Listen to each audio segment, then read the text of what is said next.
Hi, this is Judy Rodman, and my guests today for All Things Vocal are a couple of the busiest primetime music creators in New York City. That is JP and Kathryn Raio-Rende. This is part one of my interview with the Rendes. Subscribe because you're not going to want to miss part two.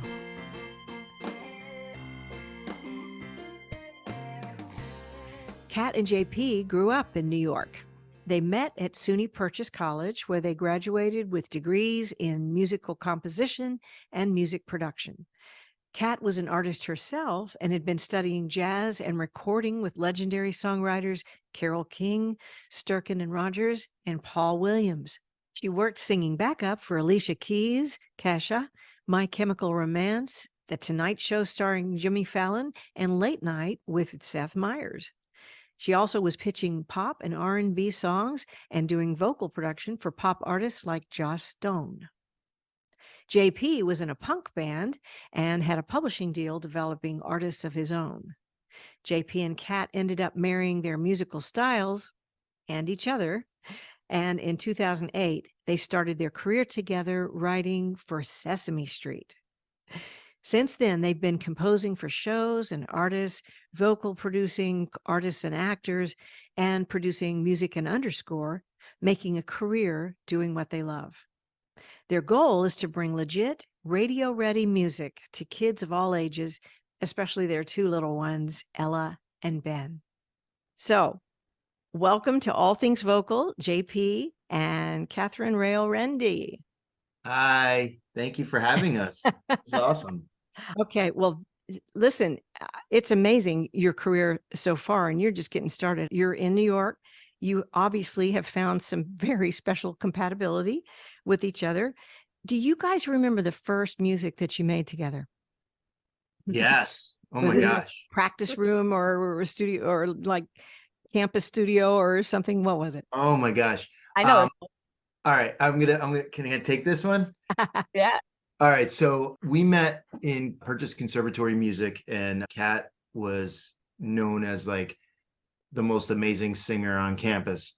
So all of us, we called ourselves studio rats, would write our songs, and we wanted to hire Kat to sing our demos. So that's how Kat and I first met. And after a bunch of sessions and just kind of getting to know each other, we just kind of developed a relationship, just musically. And I believe our first song or music together is some dude called Kat up, was like, he was starting some publishing deal, something, but it was illegitimate. So he was taking advantage of young writers and producers. He really was. And I won't mention his name because That I don't never remember his name. happened. But Kat was like, so this guy wants to pay us, I think it was like $300, like to write a song, but he's gonna own the whole thing.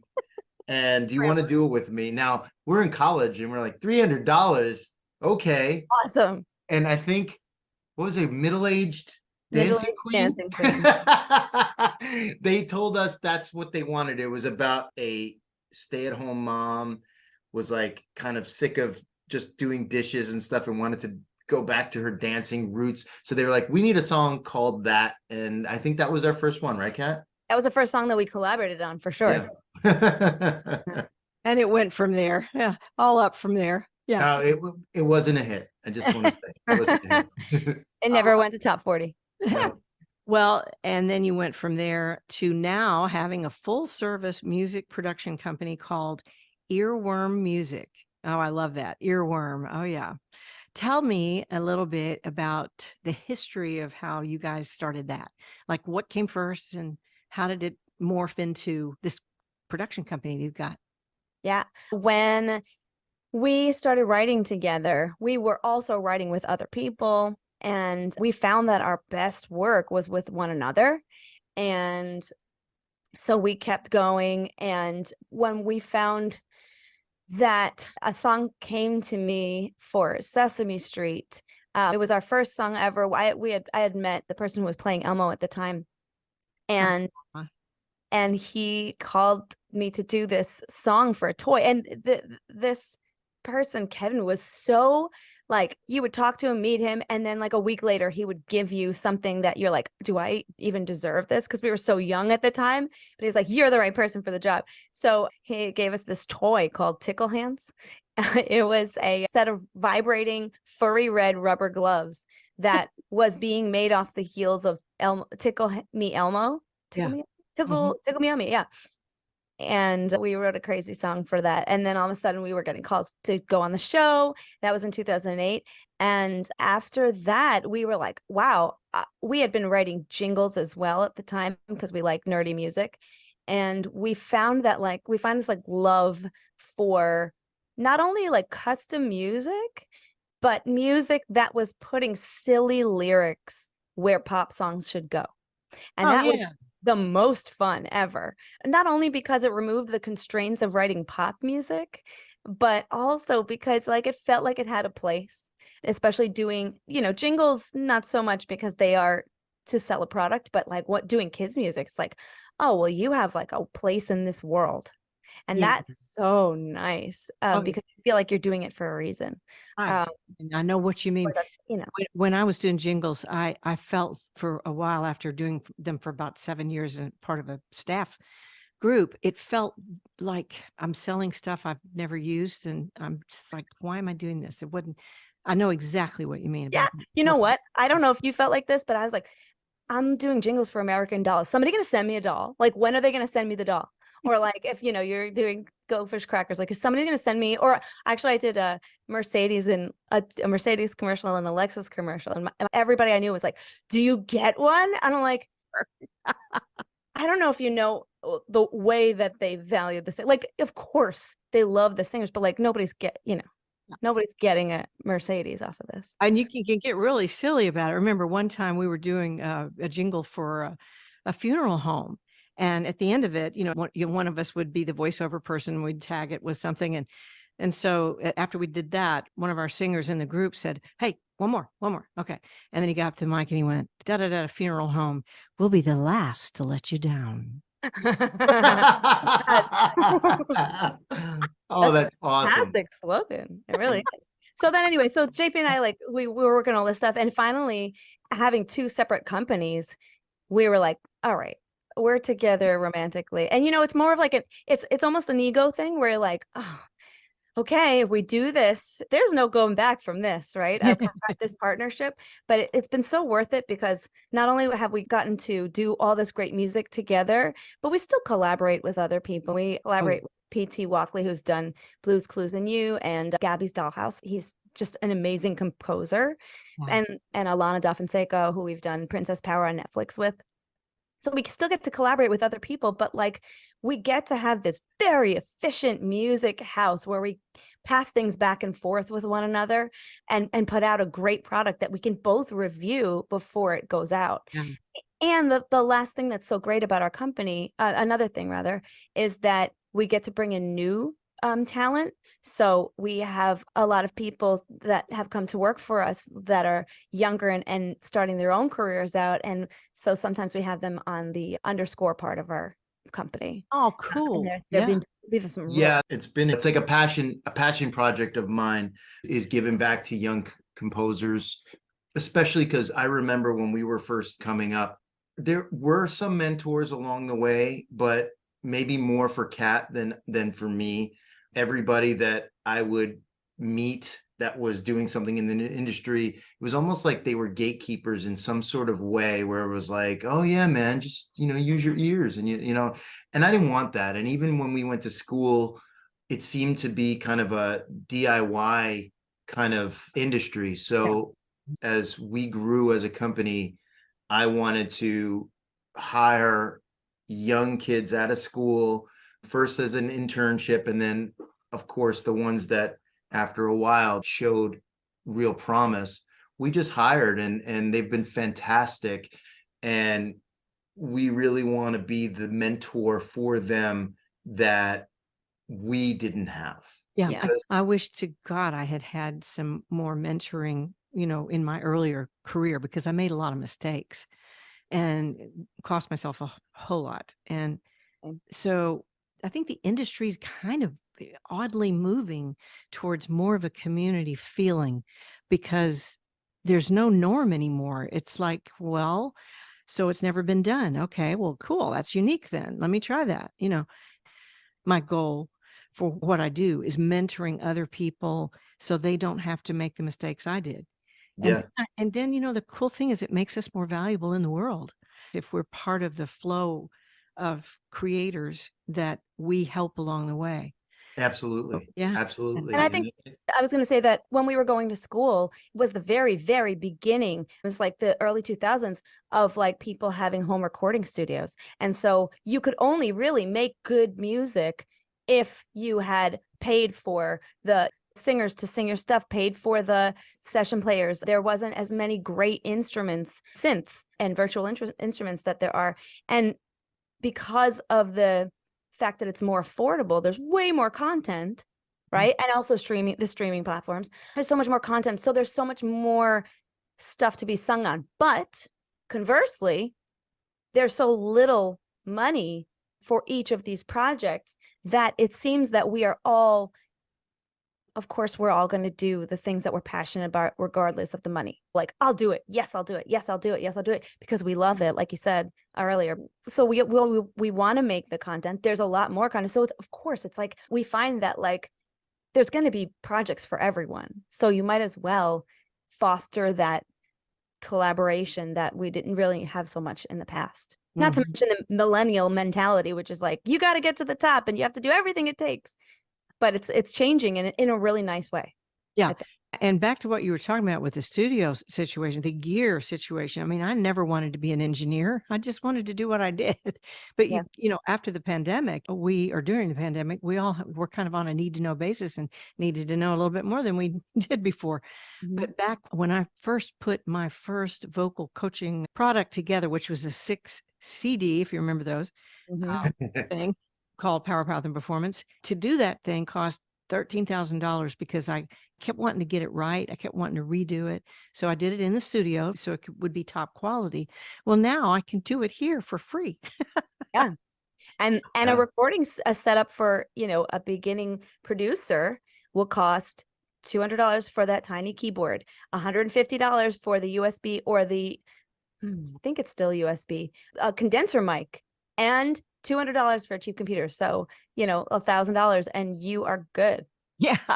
Or less. The first thing I heard about that really made me understand the power of the home studio. Alanis Morissette. It was Alanis Morissette. And I remember I was working with a pop artist and she wanted to write all this wordy stuff and wanted me to co-write with her. And I said, Stephanie, like, could we maybe take half of the words out? And she said, have you ever heard of Alanis Morissette? No. Well, she gave me that album and I was like, oh, okay. Then we get Taylor Swift. So there are no rules. The only rules are, do people respond to it? Does it get through, Yeah. And then that's art plus a little mathematics as far as getting the studio thing right. But it's an art, not a science, but there's good stuff and there's bad stuff. And I think creators need to be able to sort of ascertain whether this is really good and nobody knows about it, or this is really bad and that's why nobody knows about it. Right. That's a hard part. Yeah. I mean, with the amount of content that's out there, not all of it's good. It still takes a lot of talent to break through for sure. And, I think it should always be somebody's heart that comes across rather than trying to beat some algorithm. Right. And then And I think that does happen. you guys probably agree that an artist today needs to be an expert, not only in their craft, but also in the business of music, right? They have to learn the contemporary, what's working now, as opposed to yesterday, which could have been literally yesterday. Yeah, that part is wild and it's so exciting. But you're right. Like you could be writing about something and then the next day, like, oh no, we moved on from that. We're here. Yeah. That being said, especially in the jingle world, the references are usually like the same 5 references that have been for the past 20 years. Shake it off. We want to shake it off. Yes. I Yeah. don't care. Yeah, I I love it. even heard Get Jiggy with It. Oh my gosh. Yeah. Yeah.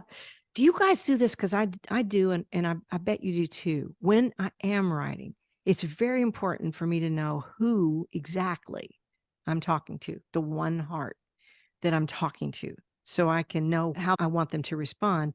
And that colors not only what I write, but how I would sing that if I sang it. We've been having conversations about this over the past 2 days, actually. Yeah, writing for preschool series. Oh, yeah. Sometimes, when we write a lot of lyrics, and a lot of times we'll put this lyric in, or especially during the creative process. For me, my creative process is that I have to write all the not bad ideas. I have to write all the unusable ideas. So Oh, there'll yeah. be things in my lyric sheets that are downright lewd because I have to get them out of my head. And so I'll be like, haha, that's funny. Anyway, next thing. And then, once you get those, like, I don't know, imps of the mind out, then you're writing. But But you open the bottleneck of, like, let's not edit anything until Yeah. we have stuff. Yeah. I think that's what spitballing is, but like when you're doing it with yourself, it's just funny because you literally get to say these things that are wild.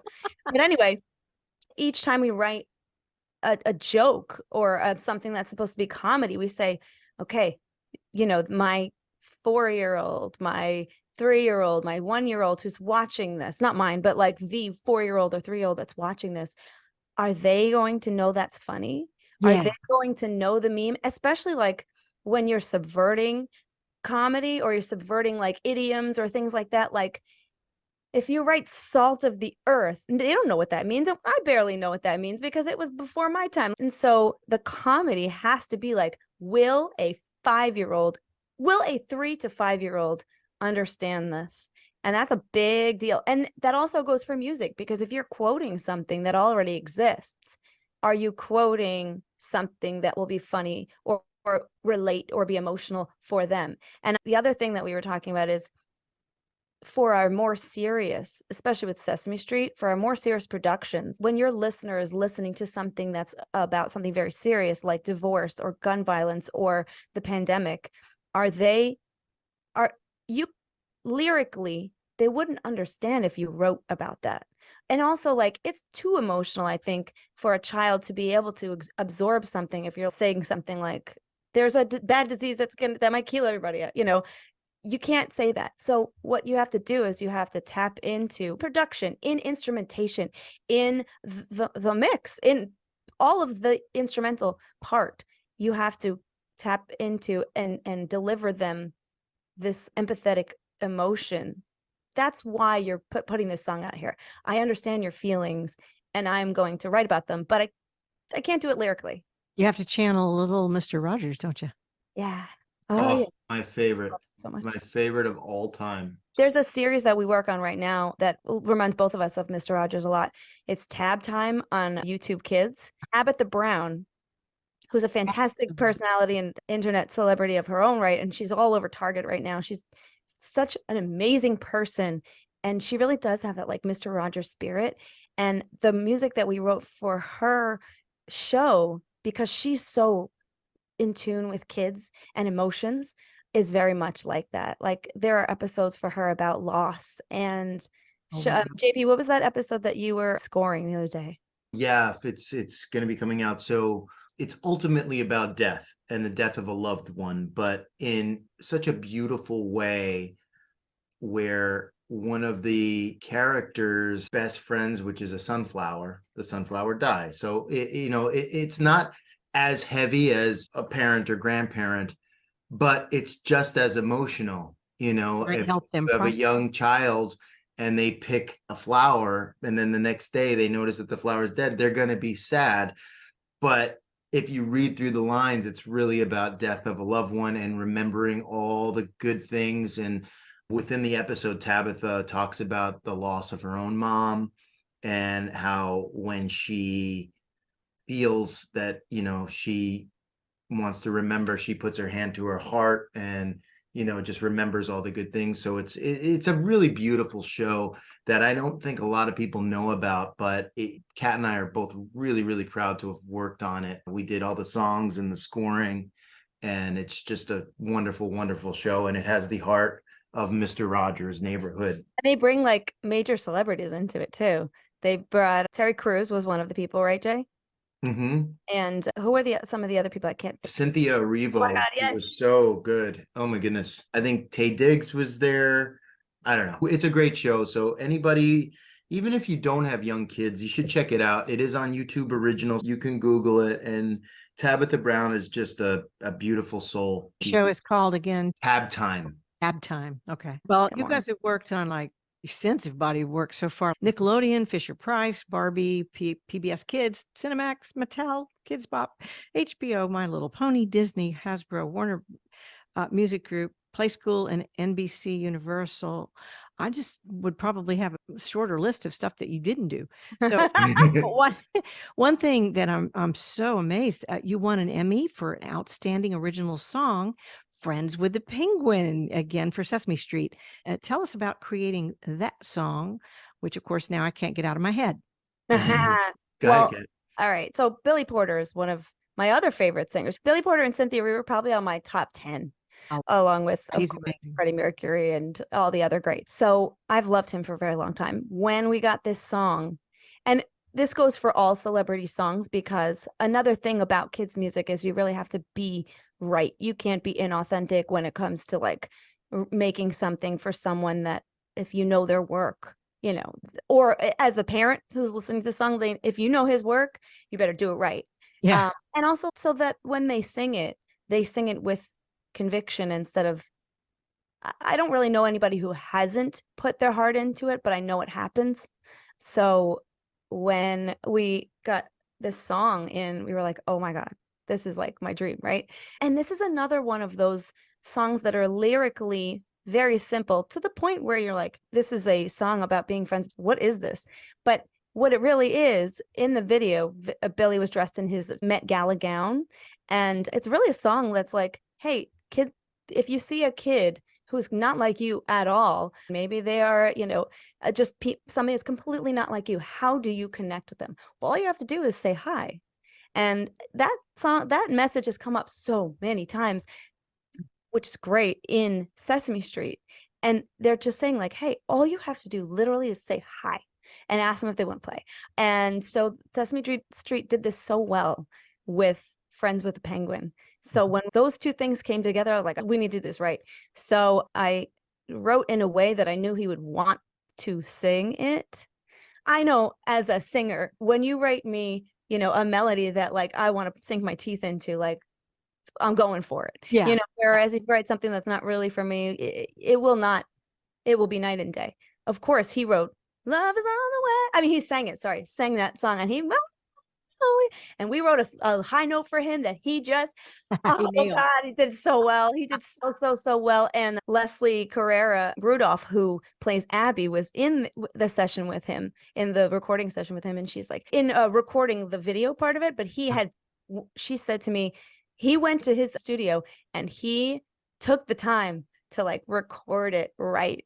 And when he sang it and when we heard it, we're like, this is absolutely perfect. And so I'm so glad that, you know. Well, we'll be linking to that video in the podcast notes. So be sure and look for that. Yeah. Awesome. Yeah.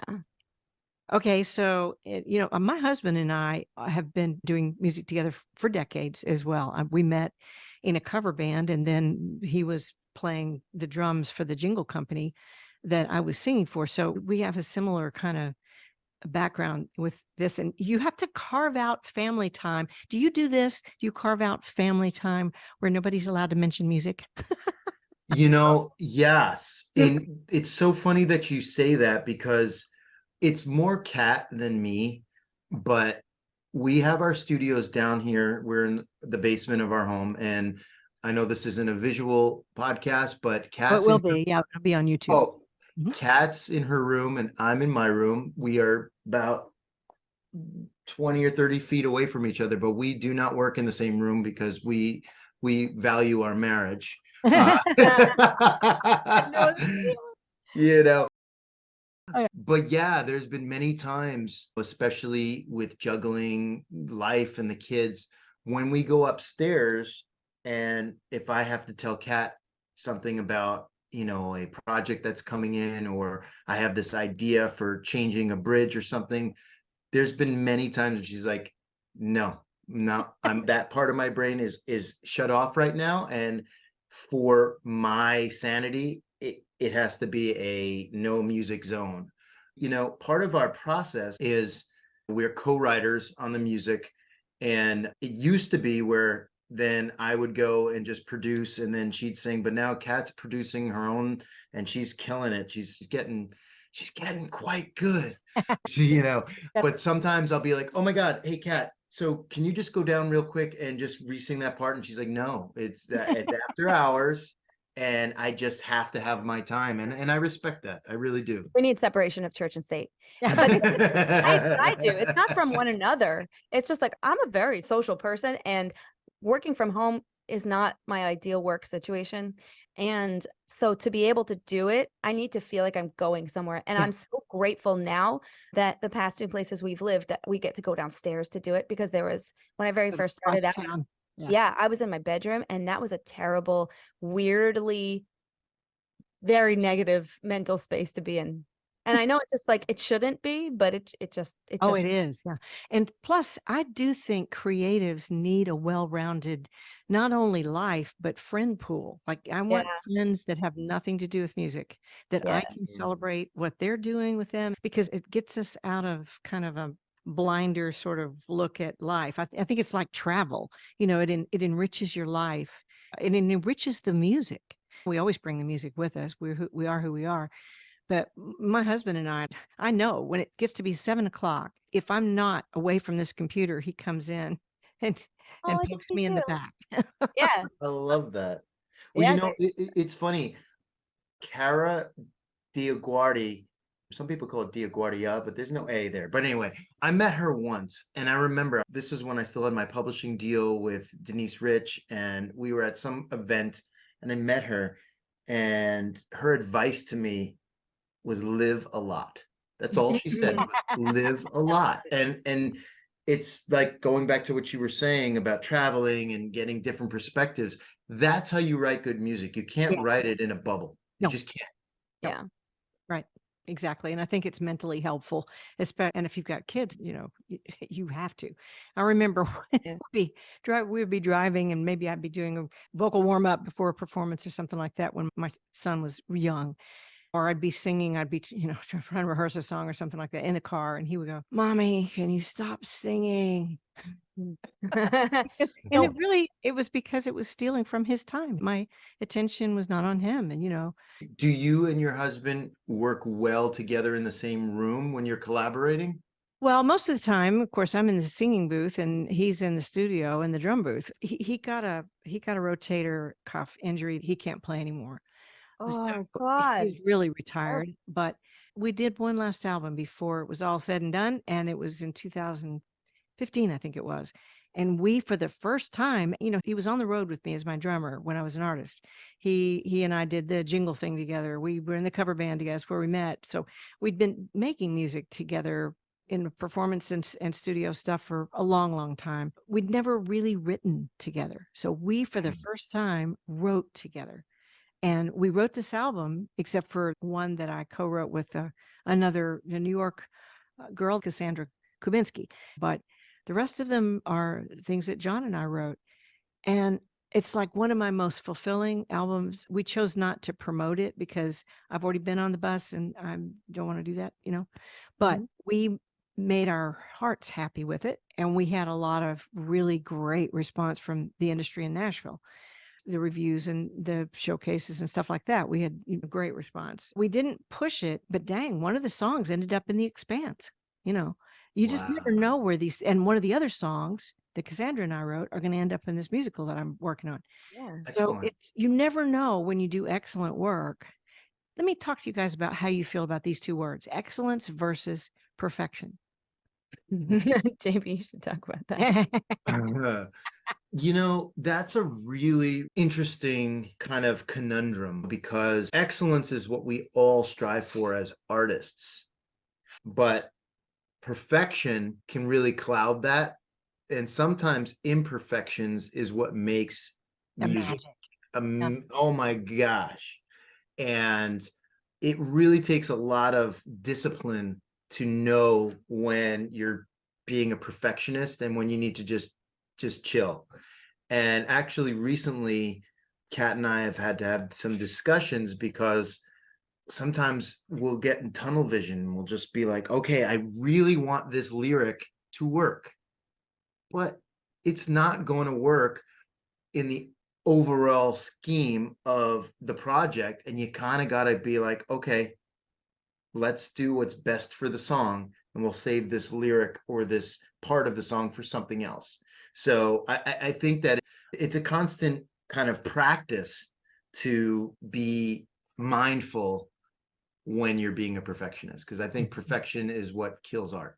Mhm. Yeah. I do too. I like to speak on it too, because deadlines are something that are really helpful for Yeah. the two of us. I don't know about you. It has to be done. Yeah, deadlines are wonderful because we have projects like jingles that take 24 hours. I did one 2 days ago where it was the morning of, the guy gave me a track and he said it needs to be written and sung by the end of the day. And I also had to sing all my vocals for a Baby Shark's Big Show song that was also due that day.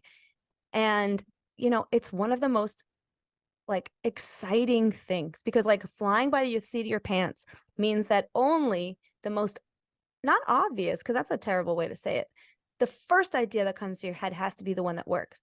And those songs like are a certain way, and sometimes they're great. Whereas if you don't have a deadline, you have to be done whenever you want. You know that, like, I don't know, there was a Guns N' Roses album that took like 5 years, right? Was it their last? Chinese Democracy, that took, I think it was a legendary 10, 15 years. And it was very similar. Prince was notorious for that as well, where he would just make records and then be like, oh, they're not good enough, and put it in a vault. And who knows? I mean, maybe it's the greatest thing in the world. I mean, I'm a huge Guns N' Roses fan. And when Chinese Democracy finally came out, there was one or two good songs, but I didn't think it was some epic, Iliad. I just don't. I think perfection, I don't look for that anymore, because I know that things can be made better, but sitting with them for too long for me just makes it worse. So one way is JP's way, and I can't remember that way, but I'll tell you my way is to sleep on it. My way is to sleep on it. And fortunately, for a lot of the projects for TV shows, you get a week. Mhm. And so in my day one, and I'll put it in with other projects, of course, because you can't spend a full week on a song. But the day before we start working on it, we will go, and me personally, my best way to do this is to read the brief and sleep on it. So I read the brief at like 11:30 at night and I sleep on it. Usually there's some sort of idea that happens in the middle of the night. But if not, then the morning of, you write what is most important to you or what comes to you first. You write that, whether it's the track or the chords, or, you sit at the piano and you do the whole thing, or the lyrics. A lot of times for me, it's lyrics. And then day 3 and 4 is putting everything all together. And day 5, you don't have any more time. Like that is done. You are done. And that's like deadlines and sleeping on it. Sleeping on it, you'll say, between Tuesday and Wednesday, you'll say, oh, that doesn't work. I'm not remembering this song. Like if I can't remember it, it doesn't work for a preschool song. It has to be super, super catchy. Yeah. But I think the way that JP used to do it is sometimes you would throw away songs, which is not great, but you will just say like, can I sing it? If I can't sing it, it doesn't work for like that. I think that's your way of getting excellence in songs. And I think we check each other too. Like this isn't working. And I think that's another good way of avoiding, I think perfection is toxic. Yeah, and the truth is, it can actually stop the creative process or create fear with it. The reality of the subject is there are tons of hit songs that nobody would have ever guessed would have been hit songs. And there are tons of songs in people's catalogs that are better than anything on the radio, but they just haven't found their day in the sun, So the only thing we can't make it succeed. I think the only thing we can do is make us feel something, us, the creators first, and then imagine in our imaginary head, imagine it making whoever we're talking to get the response that we want. That, and realizing that these days people's ears are used to things being tuned, but I don't know about you. I'm hearing way too much tuning on. Way too I was just gonna much. say, Oh my God. And You know, I'm not going to throw anybody under the bus, but there are some projects, especially in the movie, where they're getting people who really can sing and they're still tuning, Ah, and it's terrible. It's terrible. that I'm being said, sorry. It's just sorry, like, and then people can be like, well, it's just we're used to hearing that. No, sorry. You don't need it. You yeah. don't need it. That I, being I, I said, would a love, lot of go ahead. sorry, I would love for there to be a movement of the anti-auto tune where like There is. people just go back to, Oh you yeah. know, Most of my There is. career, there wasn't such a thing, you know? Yeah, a bunch of the new music is starting to be anti-tuning because obviously you're going to go through this. Holy shit, look at this plugin. This plugin will do this for you, and you don't have to like cut whatever. I don't know what I think they used to cut the tape. You don't have to cut the tape and move Yes. it, speed it up, slow it down. You don't have to do that. Cool. Let's use it all the time. Let's make it an effect. Like every nuance does this, right? Sounds like a machine. Let's sample every single song there ever was. That's, during that time. Let's do the like anti-chorus, and we'll do a drop instead of everything goes through this one. Oh, let's do remakes, right? That's another one. I think it's at the end of its use, with the exception of like very, very, very like quick turnaround stuff. I think kids music, unfortunately, is part of that. But I don't tune you, pop Kat. music, On the stuff that we Don't send, tell her. because I'll usually still be the absolute last person to touch it. I'll do the mixing. I have an admission for you, because of what I know that like our peers do, and it's nothing against that, but it's just like a sound. I tune my vocals. I tune it for a. Well, shoot. I tune Cheater. it. I tune my. Cheater. No, hear me out. Shame. I'm on pitch. Shame. I'm kidding. I'm on pitch, but I tune my vocals for. I tune my vocals at the people who are listening to this who know auto-tune. I tune my vocals at about 60, which is, to me, I call it like, it's not shimmer. Shimmer's like 35, but it's for, what do you call that? Like it allows me to be a little bit further back into the track. It doesn't make everything I sing like pop out as much, and that's important in kids music. There's a name for each of the speeds, I'll call it. But anyway, going back to my point is, a lot of the pop music that is out now, like take Billie Eilish, who's just a gigantic superstar right now.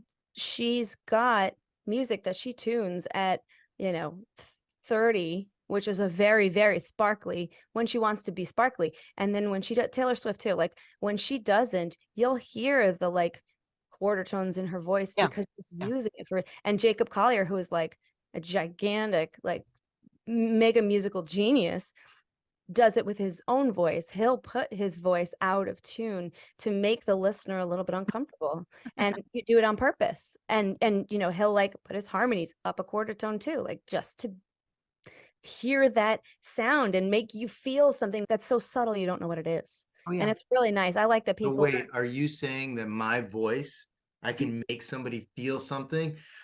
Oh my God. I feel it in my You know what? bone. You're the best screaming goat guy there ever was. The screaming goat guy. I mean, if the screaming goat meme could, like, if somebody was going to be hired to do screaming goat, like for a project, it would be you, Jay. You know what's so funny? My husband's the same way. The only thing he can tune is timpani, but he knows when I'm the slightest bit out of tune, he knows it, but he can't do it. The way I feel about tuning is it's genre specific, it's song specific, and it's also time specific. So you use logic and use the tools instead of let the tools use you, instead of depending on them too much. I never was tuned. Most of my career, most of my decades of vocal stuff was because, editing required blood. And you're right, with the razor thing, cutting tape. But now the commercial ear is so used to things being pretty perfect, not absolutely perfect, because that takes the human out of it. But what I like to do is just tune where if you didn't tune, it would distract. Yeah. It would feel like it was a demo or, something not quite right. It would distract from the message, which is the main reason for the song. This thing in our neck is to deliver messages. So if the tuning is necessary, and if I have to turn something around really quick, right, just touch it a little bit here. That way I don't have to sing that part again or sing that part again because I want to. I can do it with my own gear here. I can take the time to do it. But, it's a tool. It's just a tool. And I think you're so right, Kat. It's just a tool. And if you absolutely go up and you say, I'm never going to tune my voice, well, you're shooting yourself in the foot a little bit. There's some great artists that are really kind of sucky tuning wise if they're not tuned live. In performance, their pitch is really bad. I've heard them, yeah. But yeah, yeah. And I'd rather hear that than hear them tuned artificially live. But nevertheless, they can get by with it live because there's the energy of live, but they can't get by with it in the studio because it's distracting to the ear because they're not seeing the visual. But you guys are like-minded spirit with me on these things. Let's hit on what we were talking about before we hit red.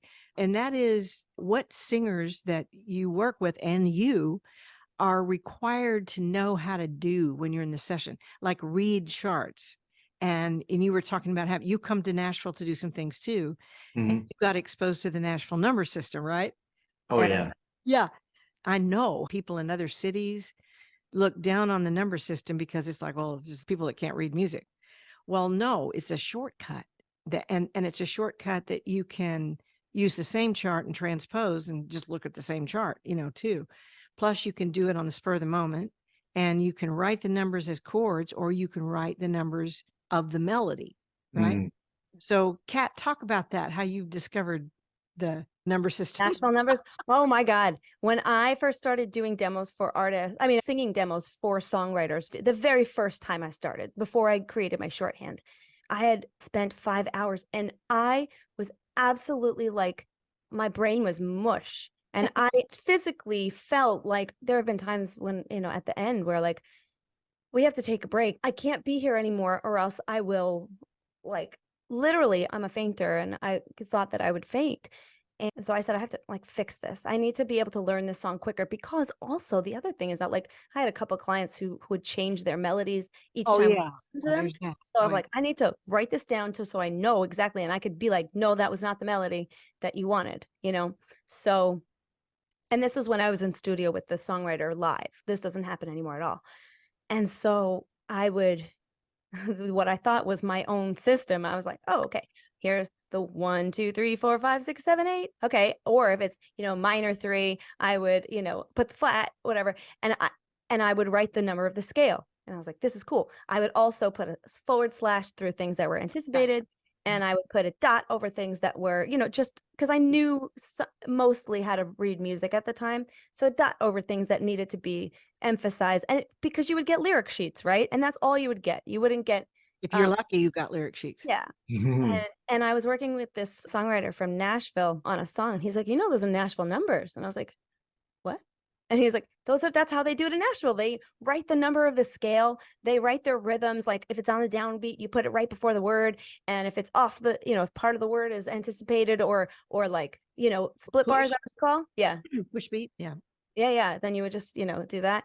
And I was like, this is amazing. And so it went down from having to read it, listen through 5 times, which is 15 minutes of wasted time, to not only being able to know the song and be able to make sure you have the right note, but also to not have a 5-hour session. You're right. You're having a 3-hour session or less, of course, as you have better relationships and sometimes more experienced songwriters that are writing your songs. I could do this in 2 seconds. And you know what, as the songwriter, working with Sturk and Rogers or who's our buddy JP that we saw at the parade? Sam Hollander. Sam Hollander wrote some songs that I sang. Listen to those. You hear it and you know it. And so I know as a songwriter now that I'd much rather someone sing my song remotely because they can get it to me quicker and I can work on other things. And I'm sure they wanted that too. So I was a high demand demo singer for so long because I knew those numbers. Yeah. It was amazing. Yeah. I noticed that these days when you have to be live, especially recording voice talent, which is now all over via Zoom and via Source Connect since the pandemic, I noticed that we can work, so much more, especially as a vocal coach and being able to coach my talent, that they really have their stuff together. They know the song, they know their melodies. These are just very incredibly seasoned, talented performers. I coach Kamiko Glenn, who plays Baby Shark, and Darren Criss, who is from many things, including American Horror Story. they just know their stuff. And Yeah. they're also, as singers, you know, when I first started, I was like, well, I'm not writing a melody, you know, I'm not gonna, and they're like, hey, how about this? It's just like, that's part of the gig now. They just like, they add so much. And it's nice to work with actors too, because they have the emotional complexity. Right. Right. They've got the focus too on, they know they're supposed to be talking to somebody instead of just singing a song. It's it's a whole different level of performance magic. Yeah, I found that there's 3 distinct types of singers. There's recording singers, which they're very intimate, which are, you know, the people who are doing demos for people, whatever. And then there's actors who are also recorders, but singing actors are their own thing because they have all that, like, I can speak to someone, but on a very intimate level. And then Broadway singers who are, I will give you the grand version of this emotion. It's very important for a singer to know what language they need to be in too, isn't it? So a great thing to do is for a singer to learn it all, to learn when to change languages. I don't think I can do that. I know there are people who can, but I know if I sang Broadway style all the time, I would have a hard time being intimate. I don't know. I think you're right. I think it's harder for a formally trained singer to drill down to, well, it's the difference between theater and film. Yeah. Like with film, Meryl Streep could raise an eyebrow and it can mean everything, where in theater, nobody would see that. Yeah. Yes. So just Billie Holiday was the first person to talk about it. And she said that she liked to be very close to the mic because she said, I want to be in your ear. Yeah. You know, I want to be, I don't know if she said a fly in your ear, but she said, I want to be like, I can whisper to you, because she was so used to be performing here. And when you're in a microphone, like, it's a whole different, Whole different ballgame. amazing difference.